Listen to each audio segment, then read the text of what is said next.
മലപ്പുറം വിരുദ്ധ പരാമർശങ്ങളിൽ ഉറച്ച ബി.ജെ.പി. മുൻ അധ്യക്ഷൻ കെ. സുരേന്ദ്രൻ ആശുപത്രിയിലെ പ്രസവത്തെ എതിർക്കുന്നവരെയും വാക്സിനേഷൻ വിരുദ്ധ പ്രചാരണം നടത്തുന്നവരെയും മുസ്ലിം ലീഗ് സംരക്ഷിക്കുകയാണ്. സിപിഐഎം സംസ്ഥാന സെക്രട്ടറി എം.വി. ഗോവിന്ദൻ ഭാരത് മാതാ സങ്കല്പത്തെ തള്ളിപ്പറഞ്ഞതും മലപ്പുറത്തെ വോട്ട് ബാങ്ക് ലക്ഷ്യം വെച്ചാണെന്നും കെ. സുരേന്ദ്രൻ റിപ്പോർട്ടറിനോട് പറഞ്ഞു.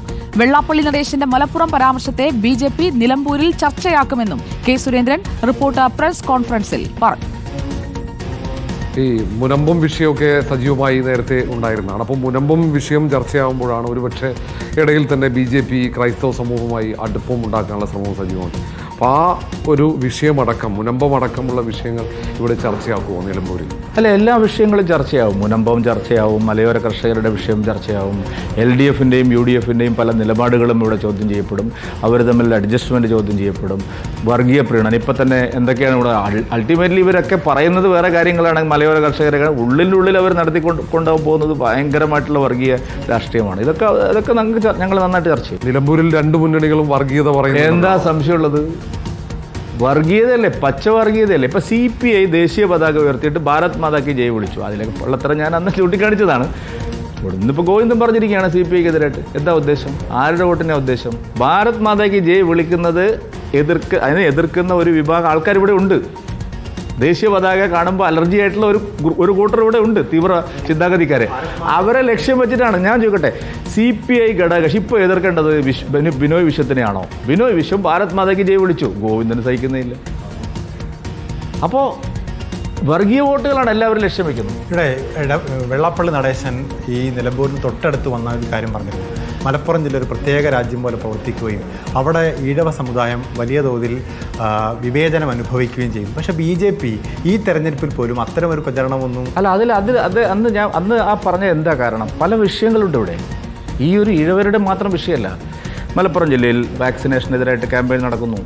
മതേതരത്വത്തിൻ്റെ ചാമ്പ്യനായിട്ടുള്ള മുസ്ലിം ലീഗ് എന്തെങ്കിലും മിണ്ടുന്നുണ്ടോ? CPM എന്തെങ്കിലും മിണ്ടുന്നുണ്ടോ? മലപ്പുറം ജില്ലയിൽ പ്രസവിക്കാൻ ആളുകൾ ആശുപത്രിയിൽ പോകുന്നില്ല, ആയിരക്കണക്കിന്, ഒന്നും രണ്ടുമല്ല. എന്താ CPM ഉണ്ടാക്കുന്നത്? എന്താ ലീഗും ഉണ്ടാക്കുന്നത്? അല്ല, ഞാൻ പറഞ്ഞത് മലപ്പുറം ജില്ലയിൽ ഇതുപോലുള്ള അനാശാസ്യമായിട്ടുള്ള പല കാര്യങ്ങളും തീവ്ര ചിന്താഗതിക്കാർ നടക്കുന്നു. പ്രസിഡന്റ് ആയിരുന്നപ്പോൾ അത്തരം വിഷയങ്ങൾ ഏറ്റെടുത്തിരുന്നു. നിലവിൽ അത്തരം വിഷയങ്ങൾ നിലമ്പൂർ ഉപതെരഞ്ഞെടുപ്പിൽ പോലും പറയാതെ അത് ഇപ്പം വികസനം മാത്രമാണ് പറഞ്ഞുകൊണ്ടിരിക്കുന്നത്. അപ്പോൾ അത് രാഷ്ട്രീയ മാറ്റമാണ്. BJP ഓരോരോ കാലത്ത് വരുന്ന വിഷയങ്ങളാണല്ലോ ഉയർത്തിപ്പിടിക്കുന്നത്.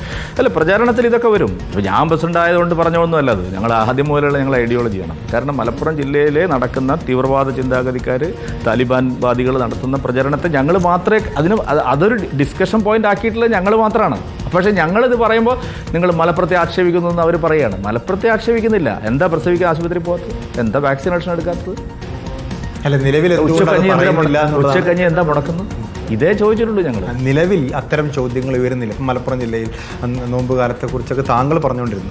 നിലവിൽ പ്രസിഡന്റ് വന്നപ്പോഴേക്കും BJP രാഷ്ട്രീയമായ മാറ്റം ഉണ്ടായോ? ശരിക്കും അല്ല, അങ്ങനെയല്ല. പ്രസിഡന്റുകൾ വരും പോവും. ഇപ്പോൾ ഞാൻ വന്നു, ഞാൻ പോയി, അദ്ദേഹം വന്നു, അദ്ദേഹം പോവും. അത് വേറെ വിഷയം. ആശയത്തിൻ്റെ അടിസ്ഥാനത്തിലാണ് ഞങ്ങൾ പ്രവർത്തിക്കുന്നത്. അതുകൊണ്ട് അതിലൊന്നും മാറ്റമില്ല. ഈ വെള്ളാപ്പള്ളി നടേശന്റെ പ്രസ്താവനയും ഞങ്ങൾ സപ്പോർട്ട് ചെയ്താണല്ലോ. അപ്പം തന്നെ സപ്പോർട്ട് ചെയ്തു. അദ്ദേഹം പ്രസ്താവന ഇറക്കുമ്പോൾ ഞാനാണ് പ്രസിഡന്റ്. ഇമ്മീഡിയറ്റ് ഞങ്ങൾ സപ്പോർട്ട് ചെയ്തു. അദ്ദേഹം പറഞ്ഞത് ശരിയാണ്. കാരണം സ്കൂളുകൾ എണ്ണം എടുക്കും. സെക്കുലർ എന്ന് പറഞ്ഞാൽ വെറുതെ ഇരുന്നപ്പോഴല്ലോ.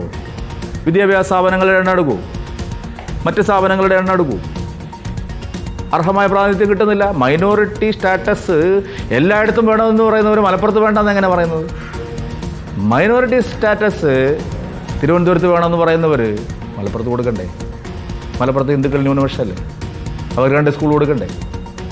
അപ്പോൾ ഇത് സ്വാഭാവികമായി വരുന്ന ചോദ്യമാണ്. അതിവിടെ ഈ തെരഞ്ഞെടുപ്പിലും എല്ലാ തെരഞ്ഞെടുപ്പിലും അത് വരും. അത് ചർച്ചയാക്കും. എല്ലാം ചർച്ചയാക്കും.